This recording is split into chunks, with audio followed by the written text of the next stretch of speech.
صورتحال یہ ہے کہ ہم اپنے آپ کو مختلف ذاتوں کے لحاظ سے، زبانوں کے لحاظ سے، نسلوں کے لحاظ سے، برداروں کے لحاظ سے، علاقوں کے لحاظ سے تقسیم کرتے ہیں اور بڑے فخر سے یہ بات کہتے ہیں کہ ہمارے ہاں شادی صرف ہماری ذات میں ہوتی ہے۔ ابن قاسم نے باب اسلام کے ذریعے جس روایات کو یہاں پر قائم کیا وہ روایات وہی تھی جس کو مدینہ منورہ اور مکہ مکرمہ میں رسول اللہ صلی اللہ علیہ وسلم نے دین اسلام کے بنیادی اصولوں کی روشنی میں ہمیں سمجھایا تھا۔ دین اسلام میں انقلابی طور پر سات خون اور معاشی جداد داری کو ختم کرنے کے بعد مساوات انسانی کا درس دیا تھا۔ ابن قاسم کے دور میں کوئی تفریق نہ ذات کی بنیاد پر کی گئی، نہ زبان کی بنیاد پر کی گئی، نہ نسل کی بنیاد پر کی گئی، نہ پیسے کی بنیاد پر کی گئی، نہ تمام تفریقات کو دور کرتے ہوئے ایک ایسے معاشرے کی بنیاد رکھ دی گئی جو اسلام کے عالمگیر عادلانہ اصولوں کا نمایاں ہو۔ یوم باب الاسلام کی اہمیت اسی بنا پر ہے کہ اس تاریخی واقعے نے سندھ کے نسلوں انسانوں اندر راہ روایات سے آزاد کر دیا۔ یہ دن ہمیں یاد دلاتا ہے کہ سندھ میں ہماری تہذیبی اور ثقافتی جڑیں کسی سرزمین میں مفروضہ ہیں۔ سندھ میں باب الاسلام کی مثال ایسی ہی ہے جیسے مصر میں عمر بن عاصی کی فتح اثر کے بعد وہاں یہ تاریخ کا ایک روشن اور دور شروع ہوا اور ماضی کی تاریخیاں جن ہی حضور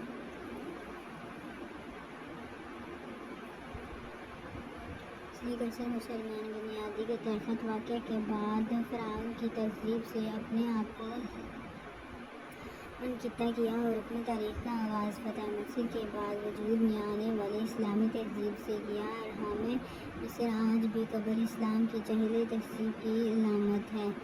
جبکہ مسلمان مصر اپنا رشتہ افریقہ سے نہیں بلکہ عمر بن عاصی کی لائی ہوئی اسلامی تہذیب و ثقافت سے جڑتے ہیں، جن ثقافت نشانیوں کی طرف اسلام موسوعات ہوتے ہیں۔ ورنہ ابو لہب کا مجلسہ ہے کہ نہ توت خاندان کی شوخ لاش بلکہ وہ مساجد ہیں جو تاریخ کے حضور کے تعمیر ہوئے، جو کتب خانے پر مکتوب سے بھرے ہوئے ہیں، اور وہ تعمیرات جو اسلامی تہذیب کی نمائندہ انہی کا نام اصلی تہذیب ہے۔ یہی مصورت کی پہچان ہے۔ اہل فن آج بھی روایتی پیدائش کا اندازہ کا استعمال کرتے ہیں۔ کاغذوں پر بننے والے نقش قطعی مؤثر اثرات کی جگہ اسلامی ثقافت سے مبصر روایت کی نمائندگی کرتے ہیں۔ قرآن آیات اور ارشادات بھی کو کوئی روحانی اور خط مسائل میں تحریک کر کے دیکھنے والے تعریفی اصول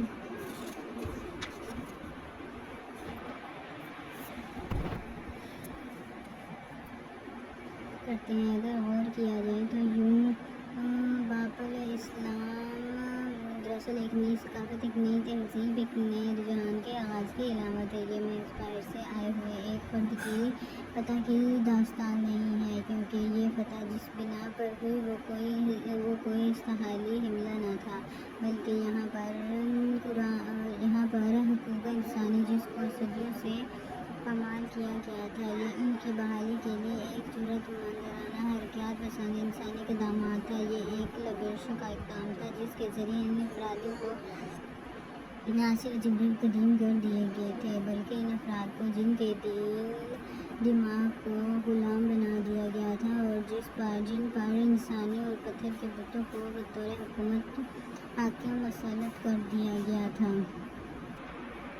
10 رمضان مبارک کو ابن قاسم کی سندھ میں کامیابی کے اثرات کہاں تک پہنچے، تفصیلات میں جائے بغیر ہم اختصار سے صرف یہی کر سکتے ہیں کہ یوم باب اسلام نہ صرف برصغیر عالم عملی اسلام کے لیے بھی ایک اہم تاریخی سنگ میل کی حیثیت رکھتا ہے۔ یہی جس نظام کی بنیاد رکھی گئی۔ اس کی پہچان عدل و روایات، تحمل، حاکمیت، اہلی اور معاشرتی فلاح تھی۔ اس نظام میں انسان کے بلند ہونے کی بنیاد نہ دولت تھی، نہ اس کی نسل، بلکہ اس کا علم و تحفظ ہے۔ سندھ میں اشاعت اسلام کا بڑا سبب اور عادلانہ نظام تھا، جس کے ذریعے ایک اعلیٰ ذات کے فرد اور ایک کم معاشرتی مقام کے حامل شخص کو یکساں عدل کے خصوصیت کا موقع ملے۔ اسلام نے جس روایات کا مذہب کیا اور جنوبات اور سندھ نے بغیر کسی مزاحمت کے اس نئے نظام کا استقبال کیا۔ ابن قاسم کو اپنا نظام ہند درست تھا۔ معاملات میں جو لوگ دین کی سربلندی کے لیے کوشاں ہیں، مسلم حکومت انہیں سخت ناپسند کرتے ہیں اور جیل اور تقریباً کا نشانہ بناتی ہے۔ ایسے شکل متحرک کی آزادی کی ہے تو اشیاء وسط اشیاء اور افراد میں اپنے انسانی حقائق کے تحفظ کے لیے دنیا میں ٹوٹ گئی۔ نئے قانون کی ضرورت ہے جو افضل لسانی قومیت، قبائل، بتوں اور اسلامی دشمن تصورات کی جگہ اس روایت کو تازہ کرے جو تقریباً 1000 سال قبل اس خطے کی پہچان بن گئی تھی۔ یہ دعا بالانفجنیا بن ابن قاسم انسان سے اس روایت سے ابھرے گا۔ اللہ تعالیٰ کی یہ سنت ہے کہ وہ جب ایک قوم اپنے آپ کو بدلنا چاہتی ہو تو اسے ہدایت رہنمائی دیتا ہے تاکہ حق غالب آ جائے اور باطل فنا ہو جائے۔ بے شک باطل فنا ہونے ہی کے لیے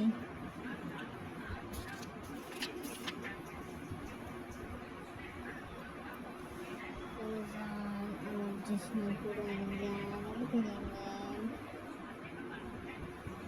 رمضان کو اپنا مہینہ کہا ہے، گویا پورے ایک ماہ تک اللہ سبحانہ و تعالیٰ کی طرف سے انسانیت کی ہدایت اور فلاح کے لیے نازل کیے جانے والے کلام عزیز سے اپنے تعلق کو، اپنی محبت کو، اپنی وابستگی کو تازہ کیا جائے اور یہ مہینہ جشن قرآن بن جائے۔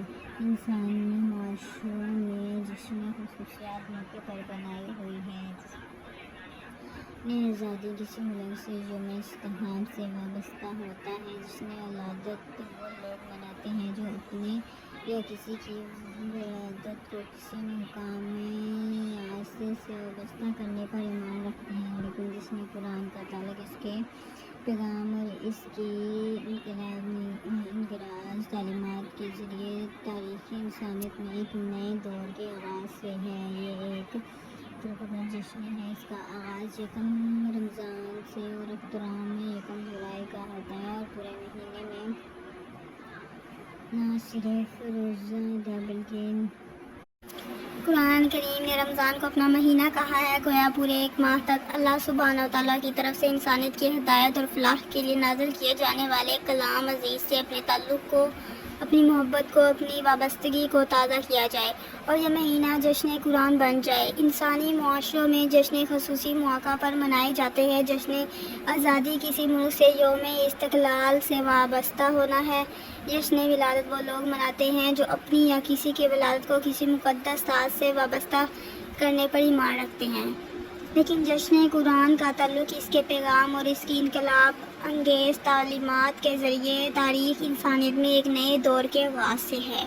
یہ ایک منفرد جشن ہے۔ اس کا آغاز یکم رمضان سے اور اختتام یکم شوال کو ہوتا ہے۔ اس پورے مہینے میں صرف ہر روزہ دار بلکہ ہر مسلمان یہ کوشش کرتا ہے کہ ہر شام عشاء کی نماز کے بعد حسب استطاعت قرآن کریم کی سماعت اور اس کی معانی پر غور کرے۔ صلاۃ تراویح عموماً مسجد میں ادا کی جاتی ہے، لیکن بہت سے حضرات اپنے گھروں پر اس کا اہتمام کرتے ہیں اور کوئی نوجوان قاری خوش الحانی کے ساتھ تقریباً 2 گھنٹے میں 1 یا 1.5 جز پارہ کی تلاوت کرتا ہے اور وہ خود یا کوئی صاحب علم جو حصہ تلاوت کیا جا رہا ہو اس کے اہم مضامین کا خلاصہ بیان کرتا ہے۔ استقبال قرآن کے حوالے سے غور کا ایک پہلو یہ ہے کہ اس کتاب عظیم کا مقصد نزول کیا ہے۔ کیا اس کا مقصد بھی دوسری مقدس کتابوں کی طرح خاص مواقع پر برکت کے لیے پڑھا جانا یا بدارواہ کو بھگانے یا کسی کام کے آغاز کے وقت برکت کے لیے اس کی تلاوت کا کیا جا رہا ہے، اس کا مقصد ہے، یا یہ ایک ایسی کتاب ہدایت ہے جو دنیا کے تمام انسانوں کو صراط مستقیم اور نجات سے آگاہ کرنے اور زندگی گزارنے کے صحیح طریقہ کی تعلیم کے لیے نازل کی گئی ہے۔ قرآن کریم خود اپنے بارے میں کہتا ہے کہ وہ تمام انسانیت کے لیے ہدایت ہے، یعنی تمام انسانیت کے لیے اخلاقی لائحہ عمل ہے۔ یہ انسانوں کو آگاہ کرتا ہے کہ وہ کس طرح زندگی سے تضادات کو دور کر کے اپنے رب کی بندگی اختیار کرے اور کس طرح اپنے فرائض و واجبات ادا کرے۔ قرآن کریم اپنے آپ کو ایک ایسی کتاب کہتا ہے جس کا بھیجنے والا اور مصنف کوئی انسان نہیں ہے بلکہ رب العالمین خود ہے۔ اللہ کا یہ کلام اس کے برگزیدہ فرشتے جبرائیل علیہ السلام کے ذریعے تاریخ کے مختلف ادوار میں اس کے انبیاء پر نازل کیا جاتا ہے۔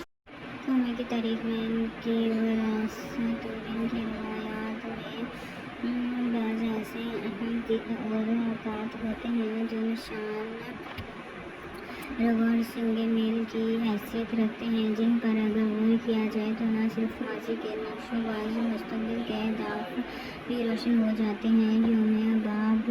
یوم باب اسلام کی اہمیت نہ صرف برصغیر پاکستان کے بسنے والے افراد کے لیے بلکہ پوری دنیا کے مسلمانوں کے لیے غیر معمولی ہے۔ یہ دن اس لحاظ سے اہمیت رکھتا ہے کہ ابن قاسم کے قدموں کا اس ختم اسلام کی دعوت کو لے کر آنا نہ صرف سندھ بلکہ صدیوں بعد دنیا کے نقشے پر اسلام کے نام پر ایک مملکت خداداد اسلامی جمہوریہ پاکستان کے قیام کا پیش خیمہ ثابت ہوا۔ 10 رمضان المبارک 93 ہجری کو اول اور ہجری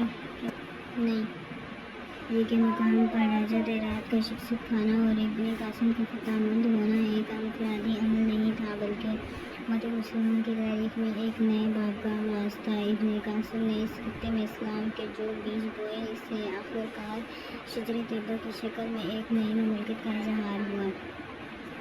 ابن قاسم نے سندھ سے ملتان اور بعض روایات میں کشمیر تک اسلامی دعوت کو پہنچایا۔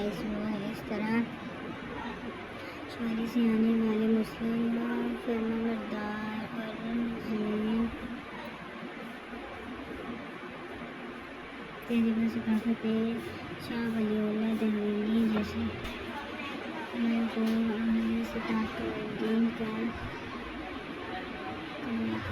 فراہم کیا، پھر بھی دین کے ستزادہ کاروں شاہ عبدالعزیز اور عبدالحق محافظ دہلوی کے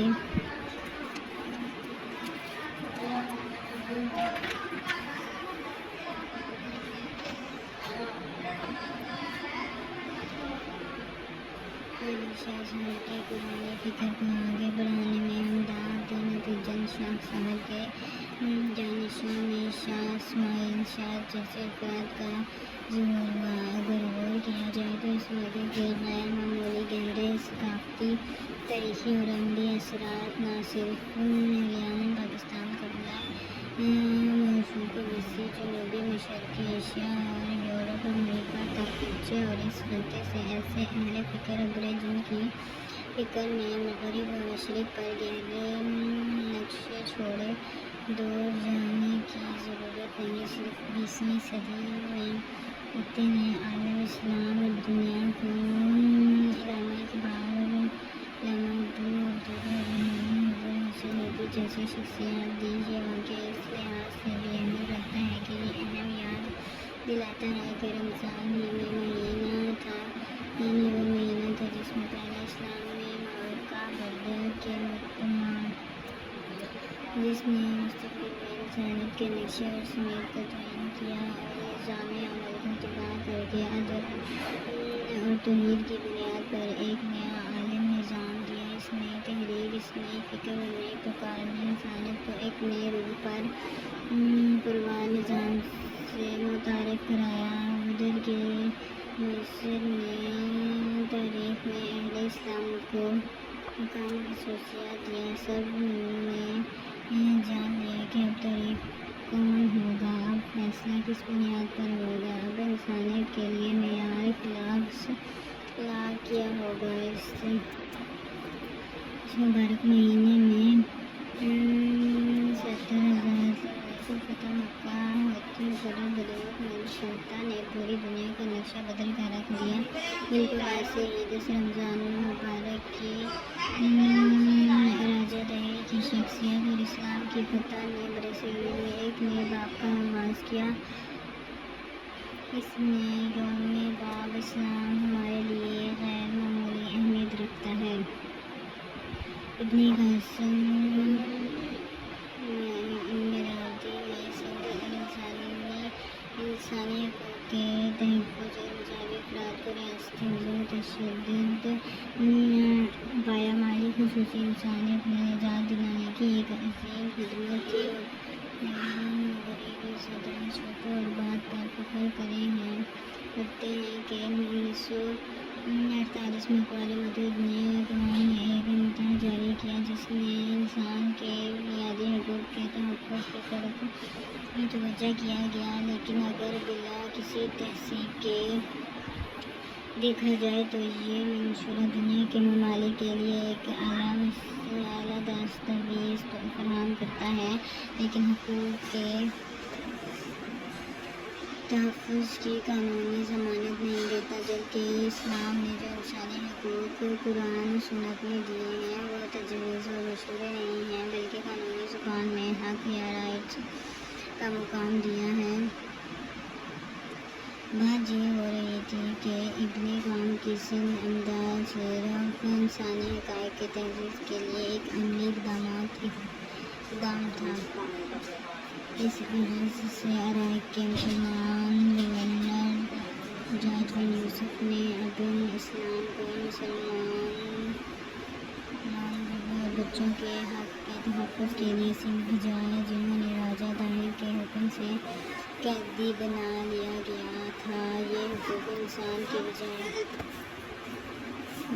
کہ انسانیت کے دور جدید میں پہلا اکثر اقدام تھا۔ ابن قاسم نے جو عالمی روایات زبانی وسائل کا پروگرام کی، اس منفرد سطح پر اقوام متحدہ کے وجود انسانی حقوق میں تسلیم کیا گیا۔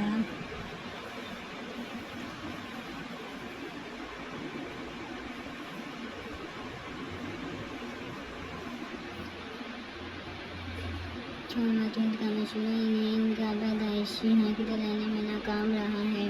بہت واضح مثالیں فلسطین اور کشمیر کے مظلوم انسانوں کی جدوجہد آزادی ہیں۔ ابن قاسم نے سندھ میں جس روایت علم کا آغاز کیا، اس نے سندھ کی مروجہ جاہلی تہذیب کے تو حمیت بت پرست اور فرما بردار کے مراد اختیارات کی جگہ وحی اہلی اور علم پر بنی ایک نئی ثقافت کو مترادف کرایا۔ سندھ میں ٹھٹھا علم، فکر اور ثقافت سرگرمیوں کا مرکز بنا دیا گیا۔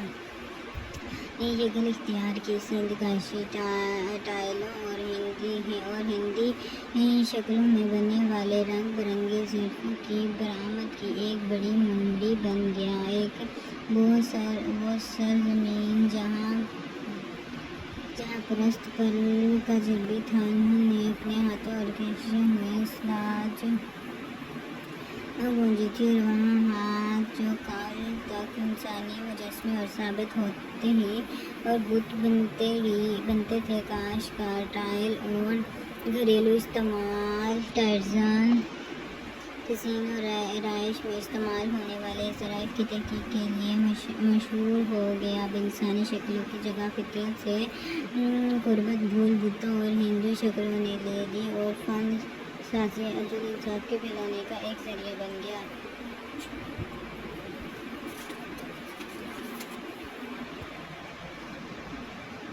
ابن قاسم نے یہاں آ کر حقائق انسانی کی بحالی کا ایک نیا باب تحسیس کیا، اور اس نے عادلانہ طرز حکومت کے نتیجے میں رضا کارانہ طور پر سندھ کے عوام نے اسلام قبول کیا اور دین کے علم و برادری بن کر عالمی روایت قائم کی جو آج تک اس خطے کے اندر موجود ہے۔ سندھ میں قدیم کتب خانوں کا کثرت سے پایا جانا یہ ظاہر کرتا ہے کہ اسلامی ثقافت کے اس مرکز میں علوم سلوک میں تعلیم اور عملی ذوق کا معیار بہت بلند تھا۔